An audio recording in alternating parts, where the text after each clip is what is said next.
மகாநதி அடுத்த வர எபிசோடில் பார்த்தீங்கன்னா கங்காவோட வளைகாப்பு வந்து பார்த்தீங்கன்னா நடக்க ஆரம்பிச்சிருச்சு. குமரன் பார்த்தீங்க அப்படின்னா நடக்க ஆரம்பித்து கொஞ்சம் நேரம் கழிச்சு வராரு.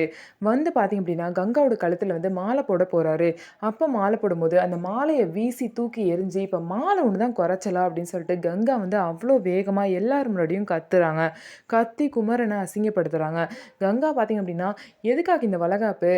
எனக்காக தானே வளைகாப்பு நடக்குது. அப்போ கூட நீங்கள் வளைகாப்பு கூட கரெக்ட் டைமுக்கு வரல. நீங்கள் என்ன தான் செஞ்சீங்க? வளைகாப்புக்குன்னு உங்களோட பங்கு என்ன அப்படின்னு சொல்லிட்டு எல்லாரும் முன்னாடியும் கத்துறாங்க. ஸோ பார்த்தீங்க அப்படின்னா விஜய்க்கு நிவின்க்கு ரொம்பவே வந்து கஷ்டமா இருக்கு.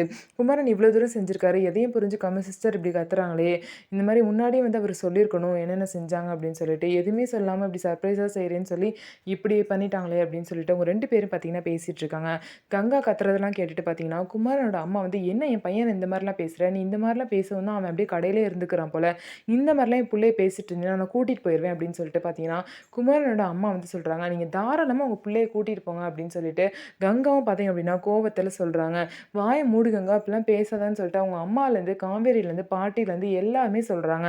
ஆனால் யார் சொல்கிறதையும் கேட்காம எல்லாரும் முன்னாடியும் குமரனை கங்கா வந்து அசிங்கப்படுத்திட்டே இருக்காங்க.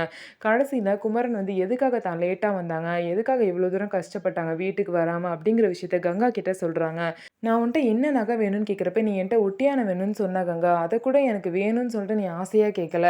இதெல்லாம் உங்களால் எங்கே வாங்கி தர முடியும் அப்படின்னு சொல்லிட்டு நீ நக்கலாக தான் கேட்ட. நீ அந்த மாதிரி நக்கலாக கேட்ட அப்படிங்கிறதுக்காக நான் ஒன்றும் நகை வாங்கிட்டு வரல. நீ ஆசைப்பட்ட அப்படிங்கிற ஒரே காரணத்துக்காக உனக்கு வாங்கி தரேன்னு சொல்லிட்டு தான் நான் கஷ்டப்பட்டு சம்பாரிச்சு நைட்டும் பகலமாக சம்பாரிச்சு உனக்கு இதை வாங்கிட்டு வந்திருக்கேன். அதனால தான் லேட் ஆயிடுச்சுன்னு சொல்லிட்டு குமரன் வந்து அவர் சைடு நியாயத்தை சொல்கிறாரு. இதுக்கப்புறம் கங்கா வந்து என்ன பேச போகிறாங்க, அவங்களோட ரியாக்ஷன் எப்படி இருக்குன்னு சொல்லிட்டு வெயிட் பண்ணி பார்க்கலாம்.